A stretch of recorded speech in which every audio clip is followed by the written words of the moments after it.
with or without sunglasses because it's bright? I have not mind. You can wear it if you. Oh.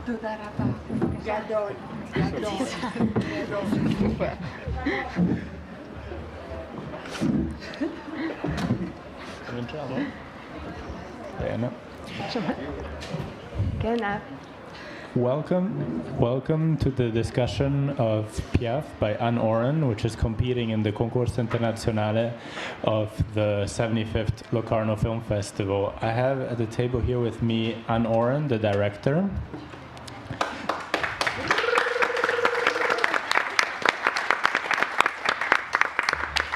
The cast, Simon Jaikiruma Patau. And Simon Bucho.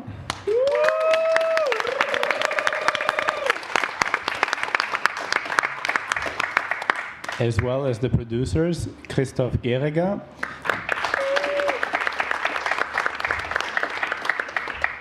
And Sophie Arendt.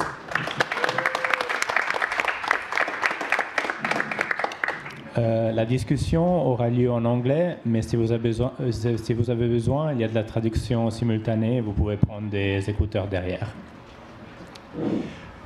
Anne, maybe we can start directly with the title of your film, Piaffe. Like the title of your earlier short, which is in a way a prequel to Piaffe, which was called Passage. It is a very technical term that maybe most people are not familiar with. Maybe you can tell us what it means and, yeah, what maybe your background in horse riding or your interest in horses.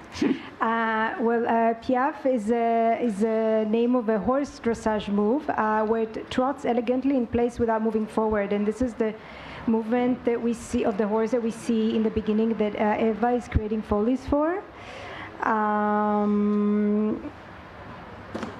It comes from Piaffe in Italian, stomping in place.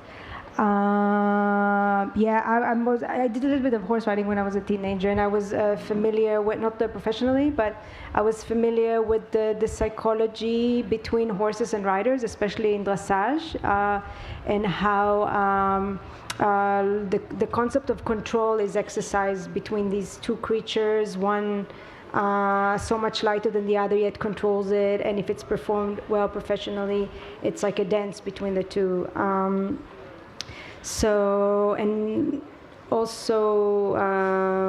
The use of the horse in the film, of course, has a wink to Edward Muybridge, the photographer that did the early motion studies, photographic motion studies with the horses. So this is why the horse is always really associated with the history of cinema, out of all the animals. Mm-hmm. Yeah. And one of the wonderful aspects of the film is the way you mix differing tones. There's a lot of humor in the film, but at the same time, very surreal humor. But then you make it very, very sexy. And I was wondering, and it's a very tough balancing to do. Could you talk about this balancing of tones? Like mood, you mean? Yes. The main three characters, Eva, Zara, and Novak, the botanist, and the way that they communicate is very instinctual and not with a lot of words, and they're almost cut from the same fabric, so to say. And this is where I have the more intense scenes, and then all the supporting characters are kind of represents the outside world, and there's a bit of a comic relief in that, and to kind of like go sometimes out of this bubble and go back to it. It's a matter of like the dramaturgical pacing that I had in mind for the film. I wanted to have a variation of moments and also to have a lot of opportunities to play with the soundscape in the film. If we have any questions from the audience, please raise your hand and we'll get a microphone to you. No questions? Okay.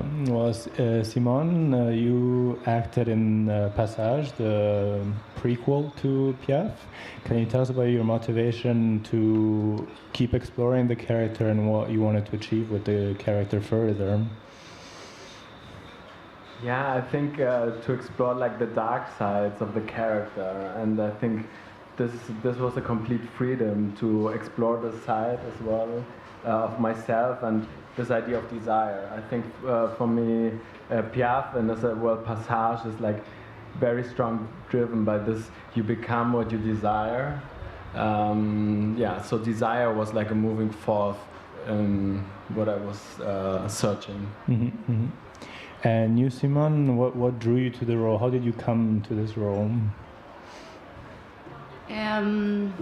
Well, I think it helps to think about all about like the exterior things that is not yourself, that it makes you like uncomfortable. And I guess like the language as well helped to put me in that uncomfortable place. And I don't know, for example, with all these situations in the institutions and stuff, that sometimes, yeah, you think that, or you feel that they are not talking the same language as you. Like you always go like against walls all over the life. I don't know. Yeah, I guess play with the uncomfortability of life. It helps me to put myself in Eva. Because you don't speak German in real life, right? No. Questions from the audience? Don't be shy. No. Well, maybe I can ask a question to the producers. I'd like to pick up on something that you mentioned this morning in the press conference, which I thought was very true and was part of the discussions we had with selection committee, that Piaffe is a very atypical German film. And of course you could say it's not a German film because the director's not German, the cast isn't German. But in terms of the way it's presented to this festival, festivals generally, in terms of distribution, it will count as a German film. So as the producers, I was wondering if you could talk about this dimension.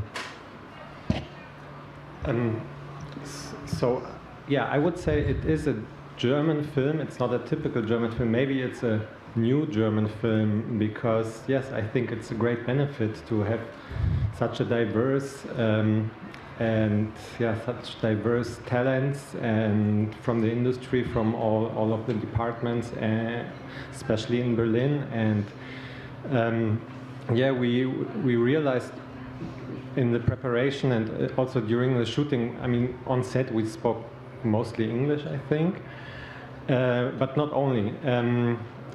And yes, I believe, and I think we believe that it's a great opportunity to bring something new to the German film. No, nothing to add to that. Nothing to add. But there's a question. Yeah. There's a question. Can we get a microphone? Thank you. Hi, that was a good question. I'm Daniel Kodenschulde from a German newspaper, Frankfurter Rundschau. Indeed, such German films are very rare, and when asking about it, the answer I usually get is television is not interested in such films, and German film funding actually demands, or actually as it is practiced, it's usually necessary to have a German television partner. So I'm trying to change this. I'm really upset about the situation in Germany. So I'm really encouraged by this beautiful, beautiful film, shot on film, which is so close to the history of avant-garde cinema and so modern at the same time. So I want more of this, and please tell me, how did you do this financially? How could you produce such a film in such a beautiful way? So let's start with, we didn't even try with German TV. I mean, we didn't reach out at all. Because the answer was clear. And yes, we had some support from the BKM, which is the Ministry of Culture, and a lot of great effort from beautiful, talented people who already immediately sense that this project is something special, and this is something that Anne very much communicated. She kind of convinced everybody to be part in this. So and with this huge effort from all the different departments, but also locations, and everybody kind of wanted to be part in it and was happy to work with us on this together, and this is how it happened. Yeah, we put a lot of work in the preparation, I'd say, and that's what made it possible to make this film. But it was hard work. Is there a question in the front here? I'd love to ask a question to the personage of Eva and also to the director. Tell me why, if you were happy with the botanist, as soon as he tells you, I love you, you throw him away. Can you tell me why Eva did that? What did you feel or what you wanted? Well, Eva is not a person who talk the human language very well. So I guess they built like this relationship of not words at all. So when he put the love concept into that relationship, he ruined it. I mean, it's kind of like put it on words what they got together, and when he put it on words, he break it basically. Yeah. You want to add anything?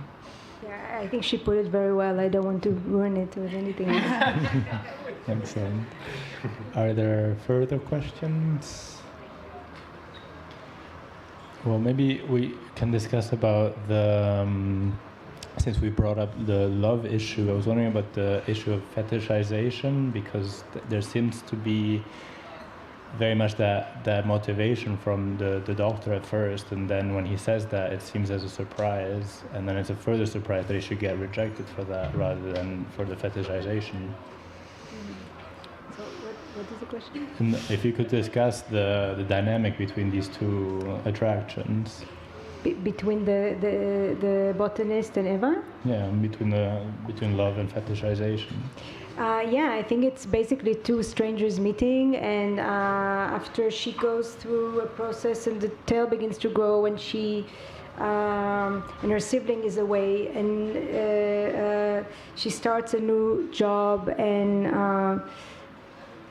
in the process of trying to get better at it, she discovers her body is changing, and with it comes certain intuitions, and then this man comes into her life again, and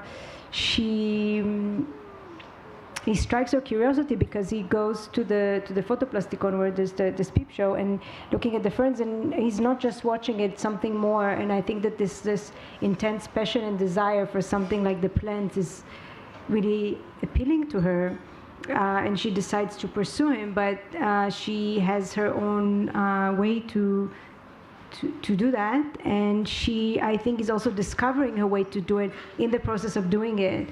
So the encounters between them, they kind of surprise each other, and of course he's very, with his profession, he's manipulating fern plants.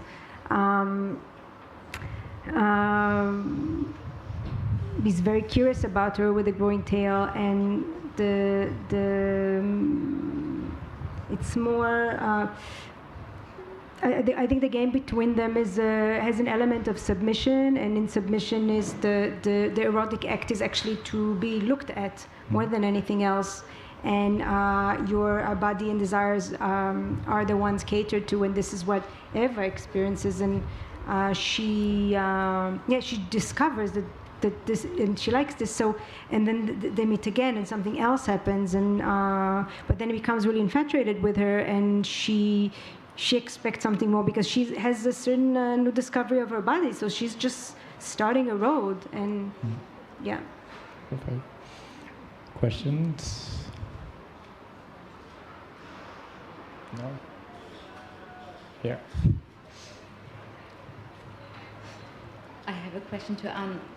Why this end? Like, why there's like a development in Eva's character? She's becoming stronger, more confident, and why she's not fighting when the sibling Zara is trying like to, cut the tail. So, why did you choose this end? I mean, I think this end is kind of a new beginning for Eva, and Yeah, the act of shaving. I think no. I actually think that there is harmony between the siblings in the end. You're welcome to read it otherwise, but for me, there is they almost they become one, and then the shaving of the tail is accepting it's not the tail can be this odd tumor that's coming out of your body that makes you look like an animal, or it can be a luscious thing with long hair that would attract people, and the shaving of it is almost like not being afraid of what it really is. And then Eva is left alone with wiggling her tail, and then if Eva and Zara are merged to some extent, and the man was rejected, so she's going on a new path. So I think it's good to have an ending that is doesn't close the story, but just it's kind of like a beginning, I think.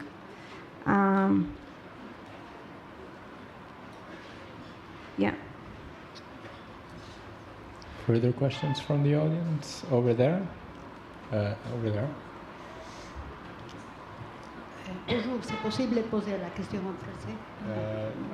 Abbiamo un attimo, scusa, abbiamo delle cuffie per il team? Or maybe you translate it? I can try. Essayer? Donc, je vous félicite avant tout. Attends, ils apportent des écouteurs.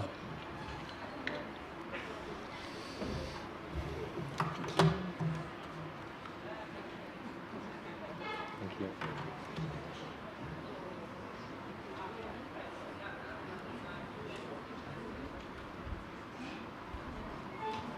Let's do a quick test if you can hear her. Okay. Home?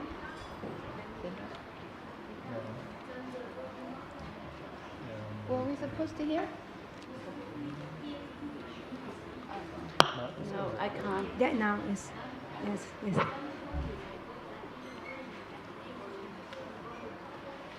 It has to be on channel 3. Ah. Devi mettere il canale 3. Okay. Yes. Okay. Voilà, désolée par ce contretemps. Je vous félicite par ce film et par les acteurs, parce qu'on rentre dans chaque acteur à vivre ce qu'ils sont en train de vivre. Et je voulais vous dire aussi la musique. Pour une femme qui a 60 ans, de rentrer dans ce rythme et vous la relancer, bravo. Et j'avais juste la question, cette relation entre frères et sœurs, elle est tellement intime, hein, vous l'avez dit, mais on peut se dire qu'on peut toujours compter sur la famille et sur les frères. Bravo.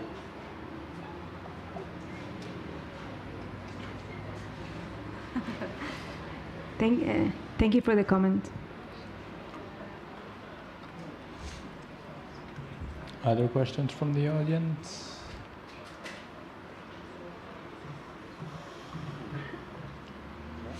Since you mentioned Edward Muybridge earlier, I was wondering if we could talk about more other influences in cinema. I don't know, maybe this is just my interpretation, but I was reminded of some important films in the feminist films, such as Betty Gordon's Variety and Catherine Breillat's Romance.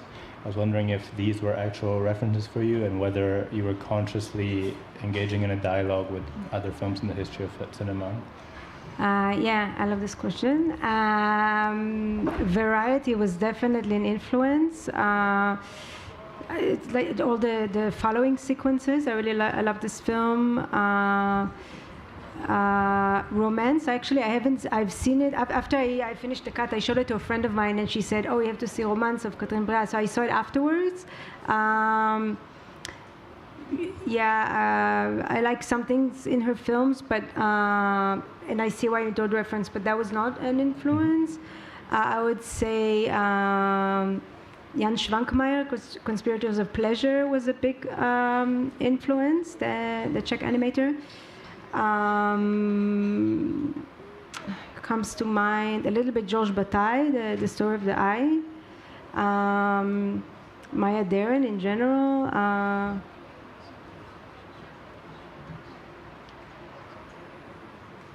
Yeah, like there are a lot of filmmakers that I like, but in a way that relates to this film. Yeah.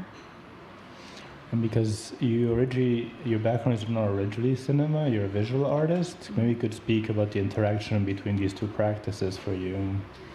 I think it's really a matter of audience, how you want to present the film, and I've always been working with the moving images. So if it's a work that I want people to see from the beginning to the end, and what conditions, what size is the projection going to be? Is it going to be seen on a computer or projected in a room? If there are characters, if they're very small, or if they're bigger than you. And I think that over the years, before making this film that was intended for cinema, I was kind of avoiding making a story.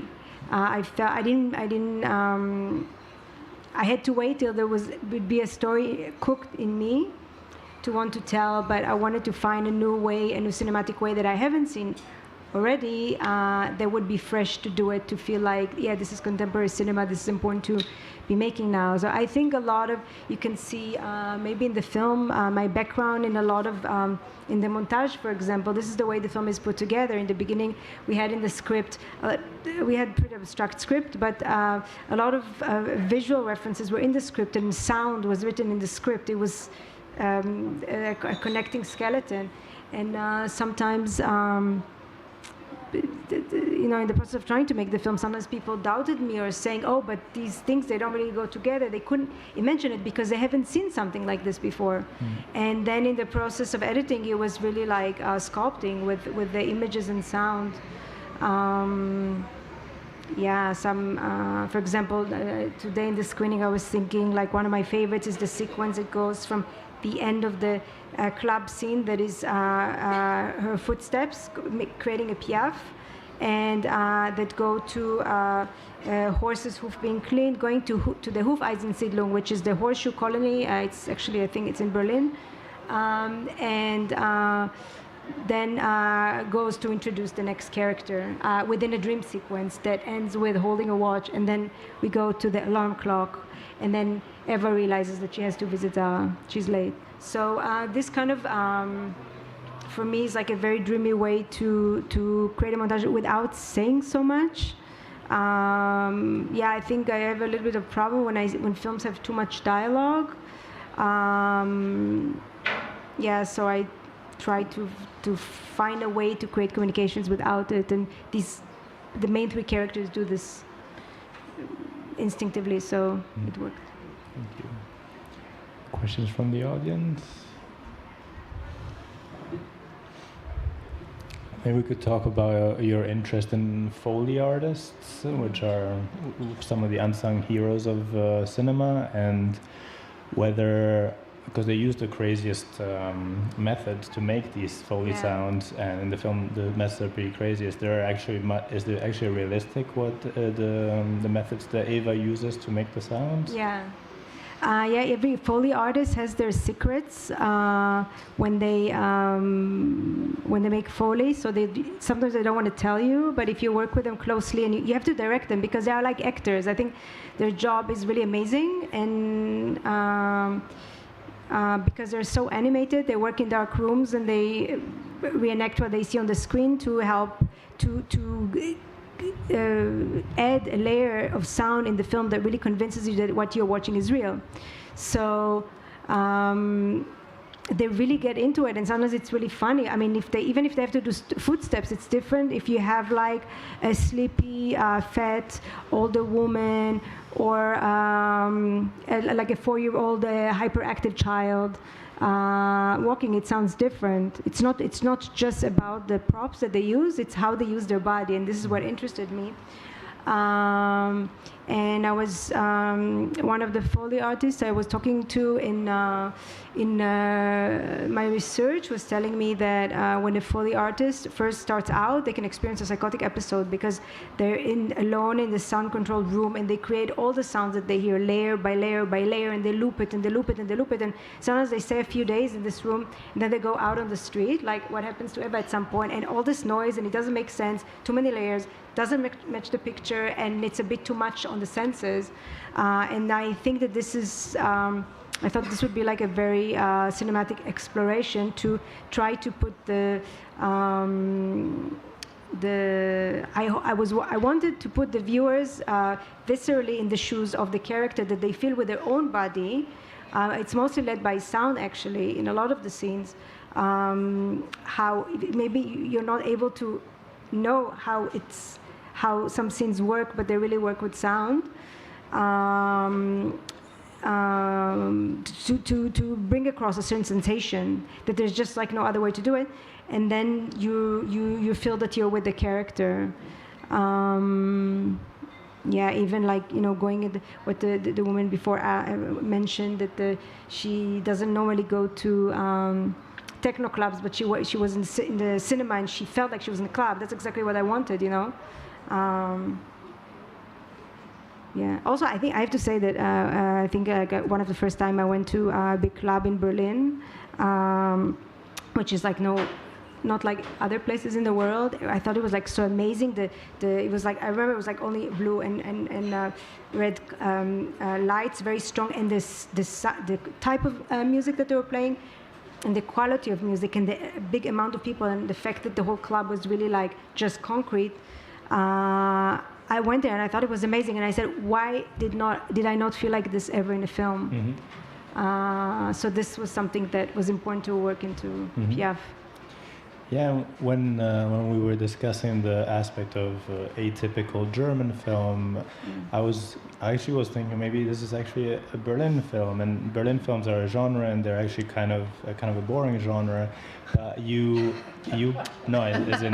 reinvent it because it's completely different. Someone who hasn't lived in Berlin probably can't even tell that some of those shots are taken in Berlin, but you bring in not only the techno music but the queerness and the fun, and behind the scenes as well. You've told me about the way the crew came together, that it's a fruit of Berlin in a way. Mm-hmm. So I find that a much more interesting Berlin film than the Berlin films we're used to seeing. I don't know if that resonates with you at all.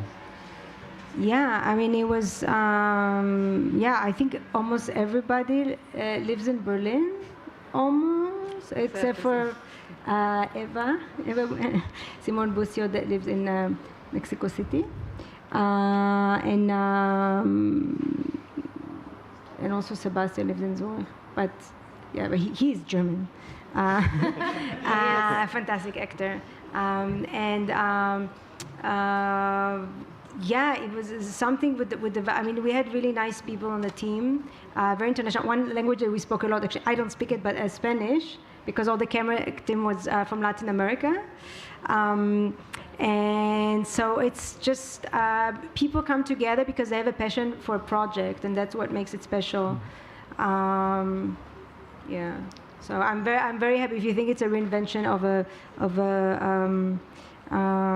genre like Berlin films that was in dire need of refreshment, I'm very happy to be doing that.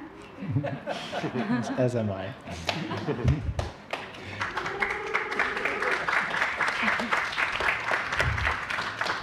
Okay, well, unless there are some final questions from the audience, I think we can close.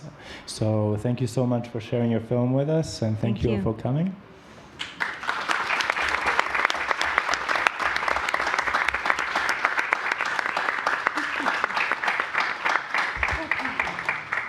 And we will be around, so if you want to continue talking, on the other side.